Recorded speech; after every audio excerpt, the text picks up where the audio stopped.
Pernah nggak sih Anda mendapati diri Anda terjaga larut malam gitu, terus cuma menatap layar ponsel dan tanpa sadar terus menggulir video-video yang... Yang membahas soal akhir dunia, tanda-tanda kiamat gitu kan? Nah, iya, bener banget.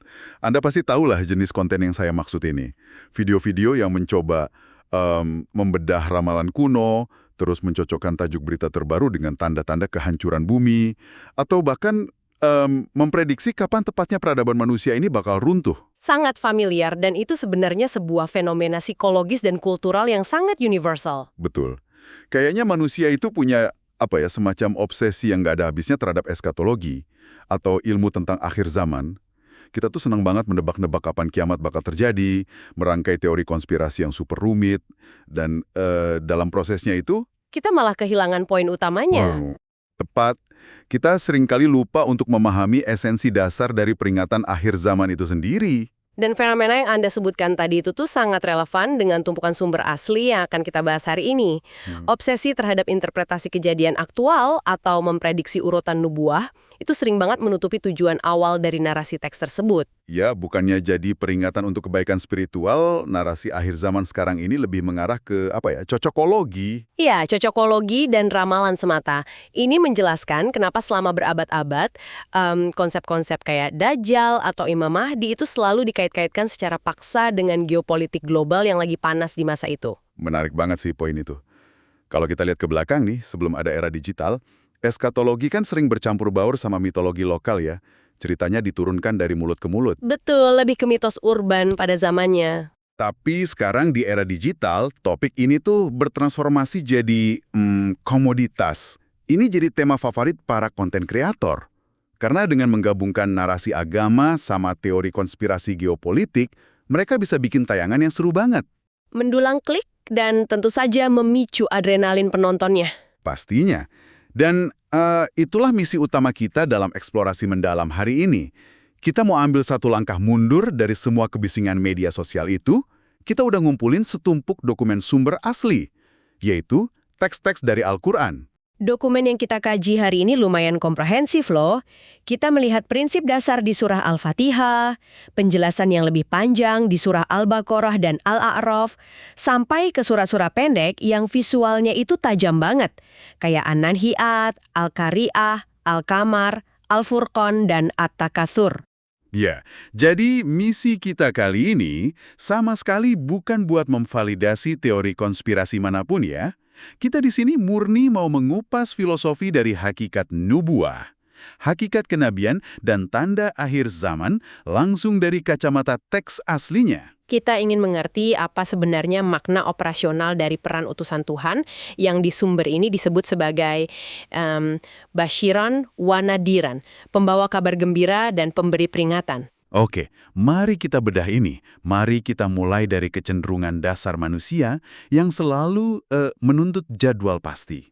Waktu saya baca catatan dari surat Al-A'raf, teks itu kayak langsung merespon budaya cocokologi yang barusan kita obrolin. Padahal kan teks itu diturunkan berabad-abad yang lalu ya. Benar sekali. Teks dalam surat Al-A'raf ayat 187 itu ngasih kita semacam rekaman historis yang menakjubkan soal psikologi manusia. Teks itu merekam gimana orang-orang terus-terusan bertanya tentang hari kiamat atau as-sa'ah. Mereka nanya kapan terjadinya, gitu kan? Iya, frasa bahasa Arab yang dipakai di teks aslinya itu ayyana mursaha. Kalau kita bedah secara linguistik nih, frasa ini tuh sebenarnya metafora maritim. Metafora pelayaran, maksudnya gimana tuh? Secara harfiah itu artinya kapan kapal ini akan berlabuh. Wow. Pertanyaan ini jelas nunjukin kalau mereka tuh menuntut sebuah jadwal yang terencana. Sebuah kalender kosmik yang bisa mereka antisipasi. Sama persis kayak orang yang lagi nunggu jadwal kedatangan sebuah kapal kargo raksasa di pelabuhan. Metafora maritim itu benar-benar ngubah cara pandang saya pas baca teksnya. Mereka lihat kiamat kayak kapal yang jadwal datangnya bisa dilacak di radar. Betul, seolah-olah ada manifestonya. Coba Anda bayangkan, betapa relevannya pertanyaan ayyana mursaha tadi sama yang berseliweran di lini masa kita sekarang.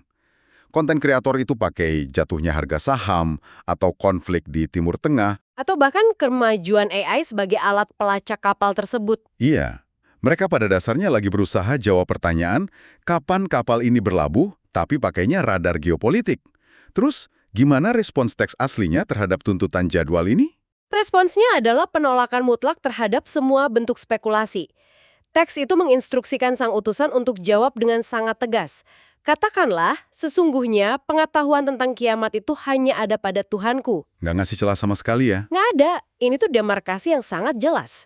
Berdasarkan dokumen ini nggak ada urutan kalender geopolitik rahasia yang diselipkan di teks buat dipecahkan sama penganut teori konspirasi. Jadi eksklusif dimonopoli oleh Tuhan pengetahuannya. 100%. Terus, teksnya juga ngenalin satu kata kunci penting untuk mendeskripsikan sifat kedatangannya, yaitu Bakhtatan. Bahtatan. Kalau nggak salah di catatan terjemahan kita, itu diartikan sebagai sesuatu yang datangnya tiba-tiba ya? Lebih dari sekedar tiba-tiba sebenarnya. Bakhtatan itu menyiratkan sebuah kejutan yang sepenuhnya berada di luar radar antisipasi manusia. Menyergap tanpa permisi.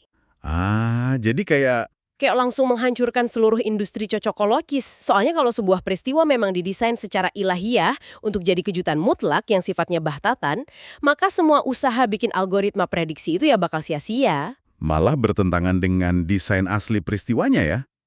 Tapi ini memunculkan dilema logis nih. Kalau manusia diharamkan buat tahu kapan waktunya, dan kalau tanda-tanda geopolitik itu nggak ngasih tanggal yang pasti, terus buat apa teks nubuah soal akhir zaman ini diturunkan? Pertanyaan bagus, disinilah dokumen surah An-Nazi'at masuk. Iya, saya baca bagian itu. Kayaknya dia mendefinisikan ulang apa sebenarnya deskripsi pekerjaan dari seorang utusan Tuhan. Tepat. Di ayat 42-45 dari An-Nazi'at, teks itu menyinggung lagi orang-orang yang terus menginterogasi kapan kiamat tiba. Dan perhatikan gimana teks ini membatasi peran sang utusan. Innama anta mundiru man yakhsyaha. Sesungguhnya engkau hanyalah pemberi peringatan bagi siapa yang takut kepadanya. Betul.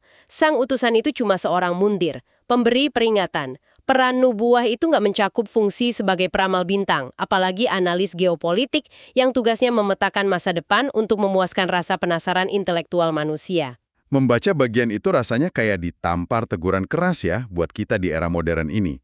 Teks ini pada dasarnya ngomong kalau fokus pada kapan dunia berakhir, itu justru jadi pelarian psikologis. Pelarian dari apa yang seharusnya dikerjakan hari ini. Bener banget, gampang banget kan buat Anda ngabisin berjam-jam nontonin teori konspirasi, terus merasa, oh saya udah mempersiapkan diri nih. Padahal cuma ngumpulin informasi bencana kosmik itu nggak ada hubungannya sama kesiapan moral kita. Membedah konspirasi itu gampang, yang susah kan ngaca dan memperbaiki karakter diri sendiri. Analisis psikologis yang sangat tajam tuh. Mengonsumsi narasi ketakutan tanpa tindakan moral itu cuma menciptakan ilusi kesalehan. Teks Al-Quran ini secara sistematis mau menghancurkan ilusi itu. Dengan memutar balik fokusnya ya. Iya, dari yang tadinya menatap langit, nungguin kehancuran, disuruh puter balik, menatap ke dalam hati nurani sendiri. Dan ini bawa kita ke konsep paling sentral dalam filosofi nubuah di dokumen ini. Keseimbangan peran yang disebut Bashiron wan Naziron. Frasa itu sering banget muncul di sekujur sumber kita. Di surah Al-Baqarah ayat 119, terus di surah Al-Furqan ayat 56 juga ada. Misi utamanya gamblang banget. Inna arsalnaka bil haqqi basyiran wa nadhiran. Sesungguhnya kami mengutusmu dengan kebenaran sebagai pembawa kabar gembira dan pemberi peringatan. Nah, kalau kita analisis dari psikologi moral, ini tuh kerangka yang sangat seimbang. Coba perhatikan narasi populer akhir zaman sekarang. Mereka kan seringnya cuma jual satu sisi mata uang aja. Iya, jualan rasa takut doang.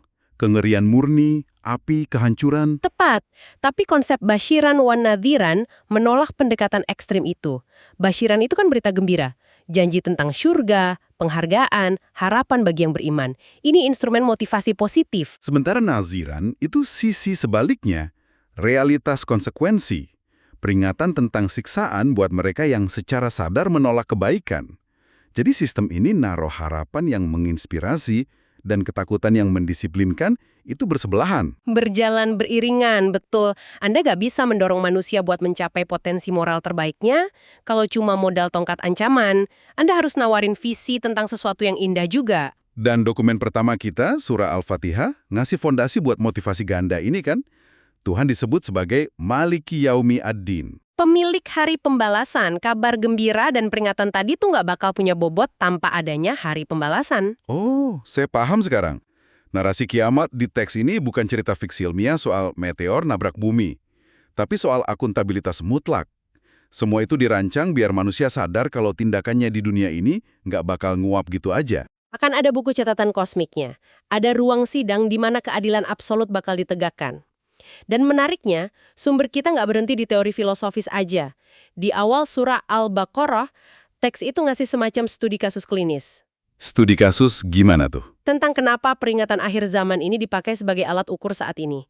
Teks itu menggambarkan sekelompok orang yang secara lisan bilang, kami beriman kepada Tuhan dan hari akhir. Tapi teks itu langsung ngebedah motif batin mereka dan menyimpulkan kalau mereka sebenarnya nggak beriman. Mereka cuma nipu diri sendiri. Jadi ini tuh lebih ke... Diagnosis. Betul sekali, diagnosis kemunafikan. Berarti fungsi peringatan tentang neraka atau kiamat itu untuk menguji seberapa jujur klaim moral seseorang ya. Kayak, apakah Anda berbuat baik cuma karena pengen divalidasi masyarakat? Atau emang karena sadar bakal ada pertanggungjawaban di depan pemilik hari pembalasan? Narasi eskatologi pada dasarnya menelanjangi motif tersembunyi kita. Pendekatan diagnostik ini yang jadi inti argumennya. Tapi untuk bisa nembus ego manusia, argumen logis doang kan kadang nggak mempan ya. Pasti ada penolakan batin. Makanya, disinilah teks-teks tersebut ngerahin alat retorika paling kuat. Metafora dan gambaran visual yang super apokaliptik. Nah, disinilah ini menjadi sangat menarik. Waktu saya baca bagian ini, visualnya bikin saya merinding sih. Bahasanya nggak ada halus-halusnya sama sekali. Sangat vulgar dalam menggambarkan kehancuran. Iya. Ini kayak lagi nonton film dokumenter tentang kiamat planet. Di surah Al-Qamar disebutin soal bulan yang terbelah. Terus di surah Al-Qaryah ada deskripsi manusia berhamburan kayak laron atau ngengat yang kebingungan. Dan gunung-gunung raksasa digambarkan berterbangan kayak bulu. Nah itu, gimana kita harus ngerespons visual yang se-ekstrim ini kalau tujuan utamanya tadi dibilang buat kedamaian spiritual? Metafora ini sebenarnya pukulan psikologis yang jenius loh. Coba kita lihat dari kacamata audiens di abad ke-7. Gunung itu kan entitas fisik paling masif, paling kokoh. Simbol stabilitas absolut di bumi. Benar, sesuatu yang nggak mungkin goyah. Tapi teks aslinya bilang gunung-gunung itu akan jadi kal ihnil manfush, bulu domba hasil tenunan yang gampang banget diterbangin angin. Ini cara teks tersebut ngasih tahu kalau semua hal yang manusia anggap permanen di dunia ini tuh sebenarnya rapuh banget. Terus kalau perumpamaan manusia sebagai laron, gimana? Frasanya, kalfarashil mabthuts, manusia seperti laron yang bertebaran. Ngengat atau laron itu kan punya insting buat selalu berkerumun mendekati sumber cahaya ya. Iya, yang ujung-ujungnya malah bikin mereka mati terbakar di lampu. Tepat, ini kritik tajam buat kecenderungan manusia yang buta dan panik. Teks ini pakai taktik wake up call yang ekstrim buat nyentak manusia dari kelalaian panjang mereka. Menggambarkan an-naba'ah al-azim, berita besar itu. Kalau kita tarik metafora ngengat yang deketin api ini ke konteks peradaban modern sekarang, rasanya valid banget. Kita hari ini tuh tingkahnya persis kayak laron-laron itu. Selalu mencari cahaya yang menyilaukan. Iya, kita terus berkerumun ngejar kekayaan material, validasi di media sosial, status, jabatan, padahal kejaran itu seringnya menghancurkan kesehatan mental kita sendiri. Kita nganggap sistem duniawi ini bakal ababi, padahal kata teks tadi, semuanya seringan bulu domba. Korelasi ke materialisme modern yang barusan Anda sebutkan itu bahwa kita langsung ke jantung dokumen terakhir kita, yaitu surah At-Takatsur. Oh, surah yang bahas soal tumpuk-menumpuk harta itu ya? Betul. Surah ini ngasih diagnosis paling tajam soal penyakit sosiologis yang bikin kita jadi kayak laron tadi. Dibuka dengan peringatan keras, Al-Hakumut Takasur. Bermegah-megahan telah melalaikan kamu. Takatsur ini dari kata yang artinya memperbanyak ya? Iya, memperbanyak atau menumpuk-numpuk. Teks ini mengkritik obsesi manusia yang terus bersaing memperbanyak kekayaan dan status, sampai mereka lupa tujuan hidup. Dan realitas tak terhindarkannya disebut di ayat selanjutnya. Hatta zurtumul maqabir. Sampai kamu masuk ke dalam liang kubur. Benar-benar nguliti budaya flexing dan obsesi materialistik kita tanpa ampun ya? Sama sekali nggak dikasih ampun. Rasanya At-Takatsur ini tuh penyakit kronis manusia modern. Kita ngabisin usia produktif buat balapan yang nggak ada garis finishnya. Paling banyak saldo bank, paling banyak follower. Kita terjebak ilusi kalau materi itu bakal melindungi kita. Dan disitulah gambaran apokaliptik dari surah Al-Qaryah tadi datang untuk menghancurkan ilusi tersebut. Kerangka teks ini mendesain gambaran kiamat mengerikan itu sebagai obat penawar. Jadi antivenom untuk penyakit atakasur tadi ya? Betul sekali. Waktu manusia terinfeksi ilusi kalau harta benda mereka itu gunung kokoh yang bakal ngasih keamanan abadi, narasi kiamat ini datang dan bilang, "Hei, gunung yang kamu agung-agungkan itu cuma bulu yang bakal terbang tertiup angin kiamat." Wow. Dengan nyadarin kefanaan alam semesta, narasi akhir zaman itu efektif banget menelanjangi betapa sembunyi keserakahan duniawi. Tepat. Jadi tujuannya bukan bikin takut tanpa alasan. Berarti sumber-sumber ini memaparkan kengerian kiamat bukan supaya kita lari ketakutan terus sembunyi di bunker ya? Jelas bukan, justru supaya Anda bisa berdiri tegak di tengah keramaian. Iya, supaya Anda yang lagi dengerin ini bisa jalani karir, bangun keluarga, tapi dengan kesadaran batin yang jernih. Kompetisi materi ini jadi konyol kalau dijadikan tujuan akhir. Karena satu-satunya hal yang bisa selamat dari badai kosmik itu ya cuma integritas moral. Dan itulah esensi nerima peran utusan Tuhan sebagai Bashiron wa Nadhiron. Rangkuman yang pas banget. Garis merah dari semua dokumen ini buat dipraktekan audiens sehari-hari adalah soal menyeimbangkan kompas moral. Berhenti main detektif sama waktu akhir zaman, dan mulai bertindak di masa kini. Fokus pada tindakannya. Iya, di ruang sidang kosmik nanti, Anda nggak bakal ditanya seberapa akurat tebakan kalender kiamat Anda. Tapi gimana Anda merespon peringatannya lewat kebaikan semasa hidup. Eksplorasi kita terhadap sumber-sumber asli ini ngasih satu pencerahan yang jernih banget. Teks Al-Quran soal akhir zaman itu bukan buku teka-teki misteri. Bukan juga cetak biru buat meramal geopolitik kayak yang sering dieksploitasi sama konten kreator konspirasi. Murni instrumen psikologis dan spiritual. Untuk ngebangunin manusia dari kelalaian at-takatsur mereka. Titik beratnya ada di kebangkitan hati nurani kita sekarang juga. Nah, sebelum kita tutup, ada satu pemikiran mendalam yang pengen saya tinggalin buat Anda renungkan. Silakan. Kalau waktu pasti dari kehancuran alam semesta ini sengaja dikunci rapat-rapat sama Tuhan, biar kita fokus berbuat baik. Bukankah itu berarti, buat kita secara individu, kiamat kita sendiri sebenarnya sudah dimulai tepat di detik ketika kita menghembuskan napas terakhir? Kematian adalah tenggat waktu mutlak. Betul. Begitu jantung kita berhenti, tirai ujian kita tertutup. Waktu persiapan benar-benar habis. Yang berarti menghabiskan energi menebak tenggat waktu global itu jadi sama sekali nggak relevan dibandingkan dengan kefanaan usia kita sendiri. Kita nggak perlu nunggu bintang-bintang berjatuhan buat mulai memperbaiki diri, karena tenggat waktu pribadi kita bisa jatuh tepat di detik ini juga. Sesuatu untuk Anda pikirkan. Terima kasih sudah menemani kami dalam eksplorasi mendalam hari ini. Teruslah berpikir kritis dan sampai jumpa di eksplorasi kita selanjutnya.